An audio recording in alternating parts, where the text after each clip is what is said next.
Hello viewers, पिछले lectures में हमने आपको मेनली अरिथमेटिकल ऑपरेशंस के बारे में बतलाया था।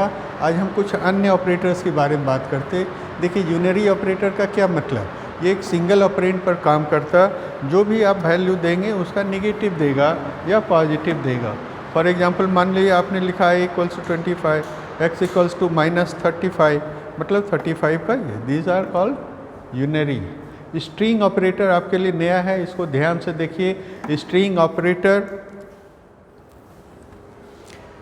पाइथन के लिए स्पेशल केस में काम करता। इसे पहला को कहेंगे concatenation. It is used to join two string values.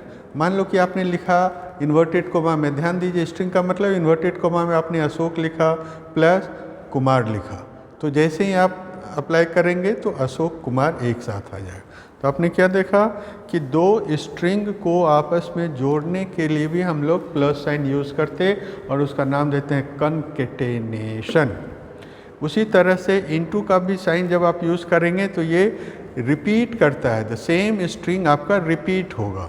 ध्यान से देखो, आपने एप्पल मल्टीप्लाइड बाय 3 लिखा, मतलब एप्पल एप्पल एप्पल 3 बार आएगा। अगर एप्पल मल्टीप्लाइड बाय 5 लिखता आपने तो एप्पल एप्पल एप्पल 5 बार आता है। ध्यान से देखिए, कुछ और भी ऑपरेटर्स, अगर हमने टपल्स के रूप में 1 2 3 प्लस 4 5 6 लिखा तो सेम इस ब्रैकेट के अंदर में 1 2 3 4 5 6 है।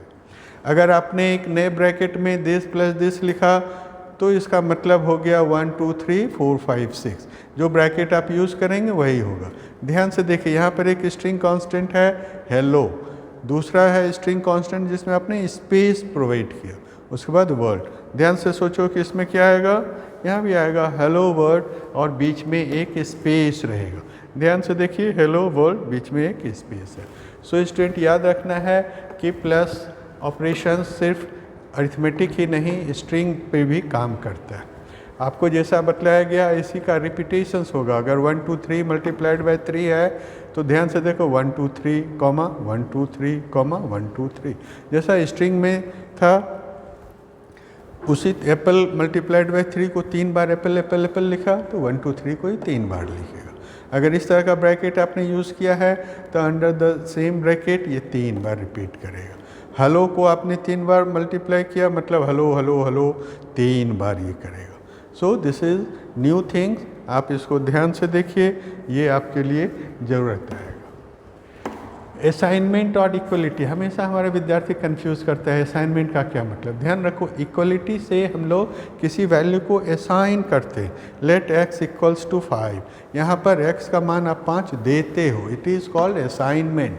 सो x इक्वल्स टू 39 जब आप देते हैं, इसका मतलब होता है when you create a variable you reserve some space in the memory, और जहाँ पर कि x का वो वैल्यू हुआ प्रोवाइड करता है, असाइन करता है। बट इक्वलिटी ऑपरेटर से हमें दो वेरिएबल्स इक्वल हैं कि नहीं है इसका पता चलता। फॉर एग्जांपल, मान लो कि हमने दिया x इक्वल्स टू 39, यहाँ पर x का वैल्यू 39 असाइन किया, y का वैल्यू 45 असाइन किया। अब आप जानना चाहते हो कि क्या x और y बराबर है, तो उसके लिए बराबर के लिए हम लोग x डबल ये यूज़ करेंगे और आपका आंसर आएगा it is not true. Relational operator, relational operator हम लोग यूज़ करते हैं to show the relationship between two operand. Operand का मतलब जिस पर आप ऑपरेटर अप्लाई करते हो, बुलियन एक्सप्रेशंस में जिसको ट्रू एंड फॉल्स कहेंगे, इसे लेस देन कहेंगे, लेस देन इक्वल्स टू कहेंगे, ग्रेटर देन इक्वल्स टू। ये आपके लिए नया है, ध्यान से देखिए। नॉट इक्वल टू के लिए ये करेंगे, इक्वल टू के लिए डबल ये बराबर वाला साइन देंगे। ये नया चीज़ है, आपको ध्यान रखना है। आपको समझाने के लिए हमने एग्जांपल लिया। मान लो कि x बराबर 25, y इक्वल्स टू 35, तो आप क्या कहेंगे, x ग्रेटर देन y, सही है कि नहीं। x है 25, y है 35, इसलिए आंसर है false. x less than y, x है 25, y है ये, इट इज़ ट्रू। इसका मतलब हो गया क्या x y के बराबर है, नहीं बराबर है, सो इट इज़ फॉल्स। इसका मतलब है x not equals to y, x है 25, y है 35, so x not equals to y, it is correct, it is true. तो स्टूडेंट, ये कुछ नए तरह के ऑपरेटर्स हैं जिसके बारे में आपको समझ लेना है। लॉजिकल ऑपरेटर आप सभी आदमी जानते हो 3 तरह का होगा, एंड, और, नॉट। ये 3 तरह का ऑपरेटर्स आपको यूज़ करना है किसी भी एक्सप्रेशंस को ये करने के लिए। मेंबरशिप एक नया तरह का operator. Membership operator plays an important role in controlling the work of the loop. 2 तरह का मेंबरशिप ऑपरेटर्स होगा, द इन। ध्यान से देखो, the in operator is use to check if a given value exist in the sequence और not. Minded, इनका मतलब होता है यह चेक करने के लिए कि कोई दिए हुए सीक्वेंस में वो नंबर है कि नहीं है। अगर है तो उसका आंसर आएगा ट्रू, नहीं है तो आंसर आएगा फॉल्स। इसका सिंटैक्स, वैल्यू पहले आप दीजिए, आप किसको चेक करना चाहते हैं, फिर सीक्वेंस लिखिए। Minded, it is a new and important operator. आपको समझाने के लिए हमने कहा इसका ये है, पहले वैल्यू देंगे फिर सीक्वेंस देंगे। If you want to check whether the number 5 is present in the given sequence of number, ये है आपका सीक्वेंस ऑफ नंबर 1 2 3 4 5 6। आप जानना चाहते हो कि 5 इस सीक्वेंस में है कि नहीं है, तो आप क्या कमांड देंगे, प्रिंट 5। ध्यान से देखिए, ये इन ऑपरेटर इन है, उसके बाद जो सीक्वेंस आपको देना है, इसका आंसर क्या आएगा, क्योंकि 5 इसके अंदर में प्रेजेंट है, so your answer will be true. Minded. उसी प्रकार से मान लो कि आपने दिया प्रिंट 7 इन दिस वन, ये सीक्वेंस में 7 है, नहीं है, तो इसका आंसर क्या आएगा, false. So answer is false. ये आपका छोटा सा सीक्वेंस है तो आप आसान कर सकते हो।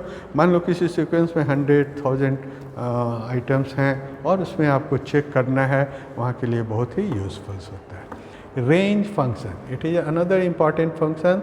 Range function is used with the 4 loops in the pattern, और इसका यूज होता है generate a sequence of number. इसका सिंटैक्स क्या लिखेंगे, रेंज लिखेंगे, initial value, final value, step value. ध्यान से देखिए, आपको समझने के लिए हमने लिखा रेंज 10। ध्यान से देखो, आपका सिंटैक्स में पहले आपको इनिशियल वैल्यू देना चाहिए, फिर फाइनल वैल्यू देना चाहिए, स्टेप वैल्यू देना चाहिए। आपने कुछ नहीं लिखा, आपने सिर्फ क्या लिखा, रेंज 10। तो ऑटोमेटिकली वो 0 से स्टार्ट करेगा, क्योंकि 10 आपने जनरेट करने के लिए कहा है, इसलिए 0 से 9 तक करेगा, और हमेशा उसका स्टेप वैल्यू ऑटोमेटिकली 1 रहेगा। इसलिए ध्यान से देखो क्या क्या नंबर आएगा, 0 1 2 3 4 5 6 7 8 9। सो 9 + 1 10 नंबर्स आपके जनरेट हो गए। जब आपने ये लिखा 10 to 20, मतलब आप कहना चाह रहे हैं कि 10 से स्टार्ट कीजिए, इनिशियल वैल्यू 10 होगा, लास्ट वैल्यू 20 होगा। स्टेप वैल्यू आपने कुछ नहीं लिखा, तो स्टेप वैल्यू ऑटोमेटिकली वो 1 जनरेट कर लेगा, और इस तरह से आएगा 10 11 12 13 14 15 19। ध्यान से देखिए, 20 तक नहीं आएगा, 19 आएगा। हमेशा अपर से एक कम आता है, इसलिए ये भी 10 नंबर्स आएगा।